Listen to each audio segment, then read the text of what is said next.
जींद जिला, कैथल जिला और कुरुक्षेत्र जिले के हर शहर में हमारे कांग्रेस पार्टी के सब साथियों ने ये निर्णय किया कि कोरोना महामारी के इस संकट में जो सेवा कांग्रेस पार्टी की ओर से कांग्रेस के साथी कर सके वो हमारा कर्तव्य है, बतौर विपक्ष के भी और इंसानियत के तौर पर भी।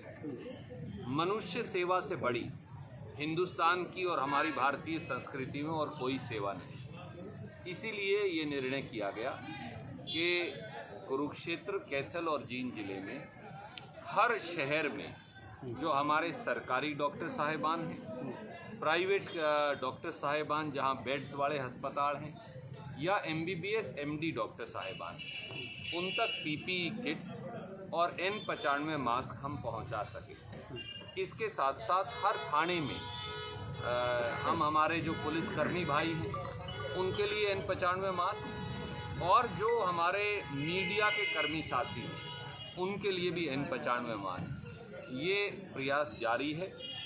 अब तक कुरुक्षेत्र में हमने पेहवा, इस्माइलाबाद, शाहाबाद, बबैन, लाडवा, कुरुक्षेत्र ये सारे शहर कवर कर लिए हैं। कैथल के अंदर कैथल शहर, सीवन, गुलाचीका, उसके बाद ढांड, पुंडरी और कलाय ये शहर कवर किए हैं। और अपने जींद जिले के अंदर अब तक नरवाना, उचाना और उसके बाद जींद के बाद सफीतो और जुलाना आज कवर हो जाएंगे। पीलूखेड़ा में क्योंकि एक केस मिला था इसलिए आज वहाँ जा नहीं पा रहे कि वहाँ कोई बैन लगाया गया है, तो फिर वहाँ जिस दिन मौका लगेगा वहाँ अलग से साथियों को भेज देंगे। ये एक छोटा सा, जैसे राम सेतु में गिलहरी का एक कंकर का प्रयास था, महामारी के इस संकट में कांग्रेस पार्टी के हम सब साथियों का ये उस गिलहरी वाला प्रयास है। आपको क्यों लगा कि आपको इस प्रकार से मदद करनी चाहिए, क्योंकि सरकारें हैं कहती हैं कि हम तो बड़े काम कर रहे हैं? कुछ लोग शेखी बगाड़ते हैं, कुछ लोग अपनी पीठ थपथपाते हैं, खुद के लिए ही खुद तालियां बजाते हैं, गपोड़ शंख बन जाते हैं, और कुछ लोग ऐसे हैं जो अपना काम और सेवा करते हैं। सरकार अपना काम करे, पर क्या सरकार ने अपना काम किया है, इसके सबसे बड़े इम्तिहान लेने वाले एग्जामिनर मीडिया के मेरे साथी हैं। कल ही ये सामने आया कि 850 के करीब केस गुड़गांव में जो प्राइवेट लैब में कोरोना पॉजिटिव पाए गए थे, सरकार ने उसे खाते में जोड़ा नहीं, अब बैकलॉग में जोड़ रही है। क्यों? ICMR को पता है, प्राइवेट लैब्स को पता है, सरकार उसे छुपा रही है। आए दिन हम ये देखते हैं जिस प्रकार से कोरोना महामारी का आर्थिक संकट हुआ, क्या एक फूटी कोड़ी भी खट्टर साहब ने किसी की जेब में डाली? दुकानदार 52 दिन तक अपनी दुकान बंद करे रहा, एक पैसा वाणिज्यिक बिजली के बिल में राहत नहीं हुई, कोई दुकानदार को किराए के अंदर राहत नहीं हुई। ये राय तो दे दी कि तुम अपने कारिंदों को मत निकालना, पर पूरी दुनिया में कारिंदों की तनख्वाह का 1 या 2 महीने का हिस्सा सरकारों ने दिया। क्या यहाँ दिया? एक फूटी कोड़ी नहीं। किसान जिस प्रकार से उसकी गेहूं की और सरसों की फसल पिटी, ये पूरे हरियाणा ने देखा, और आखिर में 14 रुपया 62 पैसे प्रति क्विंटल न्यूनतम समर्थन मूल्य से भी निकाल लिया गया।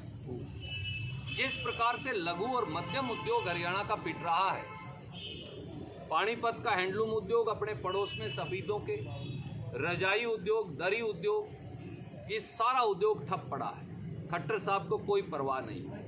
करनाल में उनकी अपनी विधानसभा क्षेत्र में एग्रीकल्चर इक्विपमेंट मैन्युफैक्चरिंग उद्योग ठप पड़ा है, कोई परवाह नहीं। पूरी GT रोड पर समेत मुख्यमंत्री के अपने विधानसभा क्षेत्र और जिले में चावल उद्योग, राइस शेलर उद्योग ठप पड़ा है, मुख्यमंत्री को परवाह नहीं। हमारा प्लाईवुड उद्योग जगाधरी और यमुनानगर का, और बर्तन उद्योग और साइंटिफिक इंस्ट्रूमेंट उद्योग अम्बाड़ा का ठप पड़ा है। खट्टर साहब के कान पर जू तक नहीं रेंग रही। गुड़गांव और फरीदाबाद की एंसिलरी और स्मॉल इंडस्ट्री उद्योग सारा का सारा बंद हो गया है। खट्टर साहब ने कोई सुध नहीं दी। हरियाणा में लगभग 3 से 5 लाख नौकरियां इन उद्योगों के माध्यम से हमारे साथी छोटे छोटे उद्योगपति व्यवसायी देते हैं। अब क्या होगा उनका? 3.5-4 लाख दुकानें हैं, 5 लाख दुकानें हैं। हर दुकानदार के पास 2 से लेके 5 तक कारिंदे हैं। अगर उसका धंधा बंद हो जाएगा तो उन कारिंदों की नौकरी भी चली जाएगी। आड़ती के पेट पे आप पहले से ही लात मार रहे हैं। आप कह रहे हैं आड़ती को कि अब तुम्हारा धंधे के लिए कोई जगह भारतीय जनता पार्टी की सरकार में बची नहीं, और किसान पहले से ही बिचले। ये है सरकार। रणदीप जी, आजकल आप सरकार के निशाने पे बड़े हैं। हर कोई सरकार के जितने भी चाहे मुख्यमंत्री हैं या होम मिनिस्टर हैं, सिर्फ आपको लेकर के विभिन्न भाषाओं का प्रयोग। मैं ये मानता हूँ कि अगर आप जनता की पीड़ा को उठाते हैं तो सरकार के एक, अगर मैं कहूँ हर जीन की भाषा में, सरकार की पेट में तो मरोड़ उठेगी।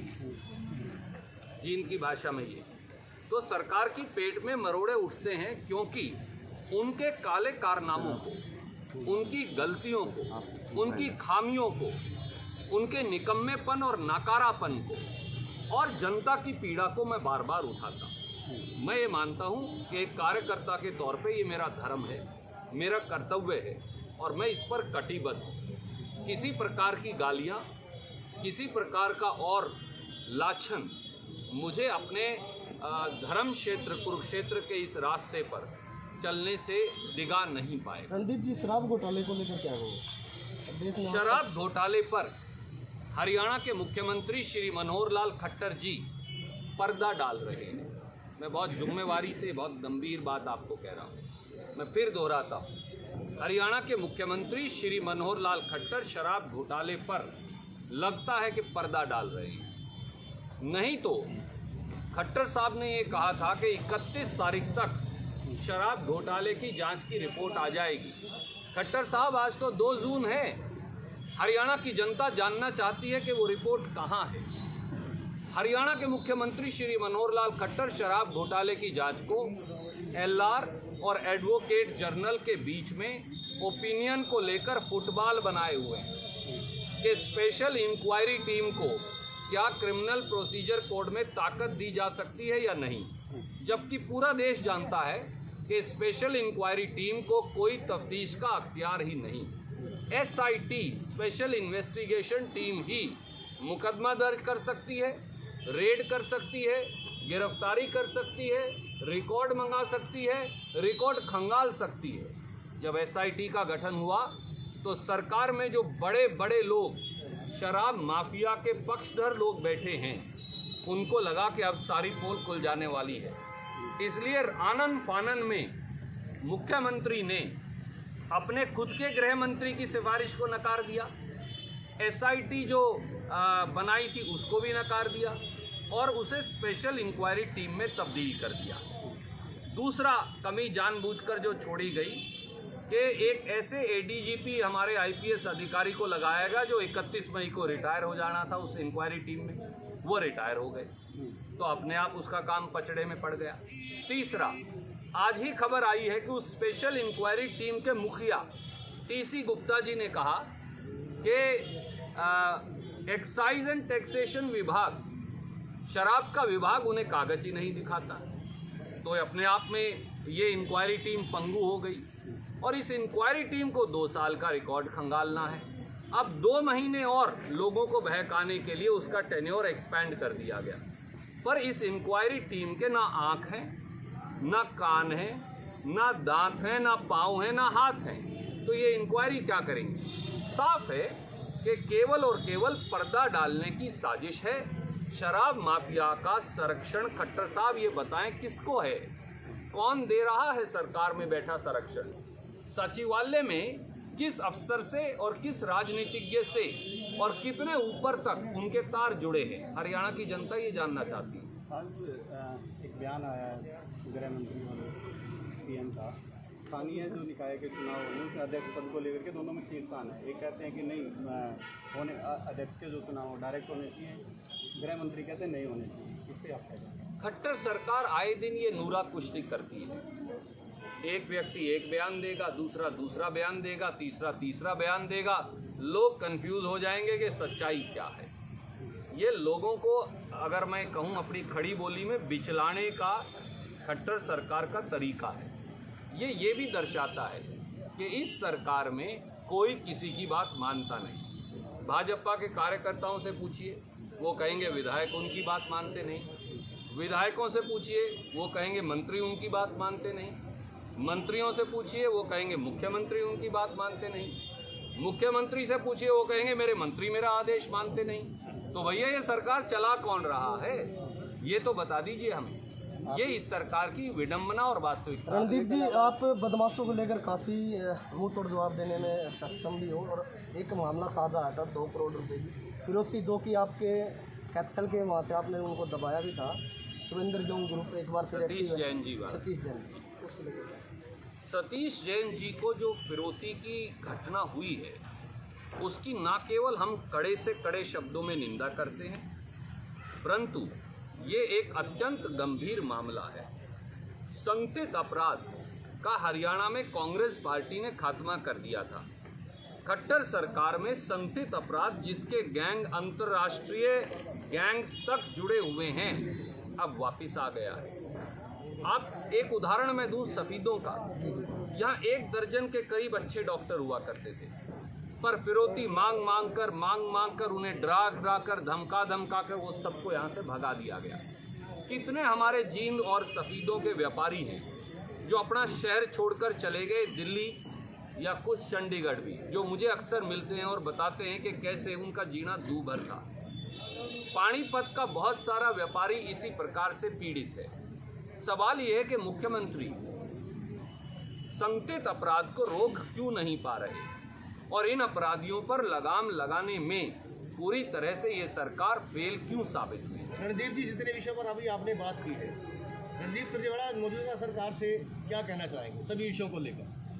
आदरणीय खट्टर साहब से मैं विनम्रता से ये कहूँगा, कोरोना महामारी में जंग लड़ने वालों में सबसे आगे हैं डॉक्टर, नर्स, पैरामेडिकल हमारा स्टाफ, पुलिस के कर्मी, बिजली पानी के कर्मी, पत्रकार साथी। इनके लिए फौरन सरकार का खजाना खोलकर इनकी तनख्वाह के अलावा, और पत्रकार तो क्योंकि सरकारी कर्मी नहीं है, उनके लिए एक स्पेशल इंसेंटिव स्कीम अगर हम सरकार में होते तो हम ना केवल उनको डेढ़ी दोगुनी तनख्वाह देते, परंतु एक स्पेशल इंसेंटिव स्कीम जो अपनी जान पर हथेली पर रखकर जो लोग लड़ रहे हैं उनकी मदद होनी चाहिए। दूसरा, हमारे जो किसान भाई हैं जिनको नुकसान हुआ, उनके लिए केंद्र और प्रांतीय सरकार मिलकर कम से कम 10,000 रुपया उनके खाते में डायरेक्ट डाले।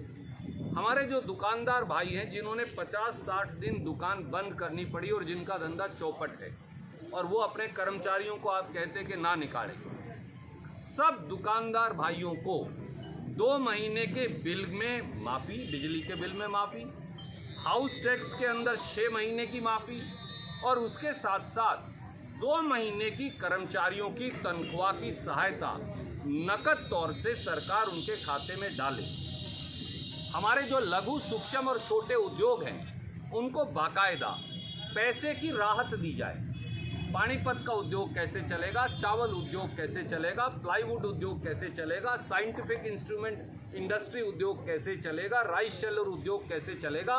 आप एक उद्योग से बात करके एक राशि निर्धारित कर लें, 50,000, लाख, 2 लाख रुपया, ताकि उनका थोड़े दिन काम चल सके जब तक कोरोना की महामारी का संकट चल रहा है।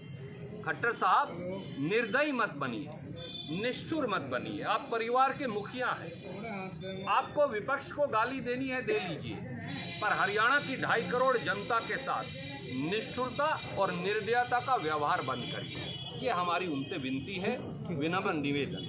धन्यवाद जी। रणदीप जी, एक सवाल। सरकार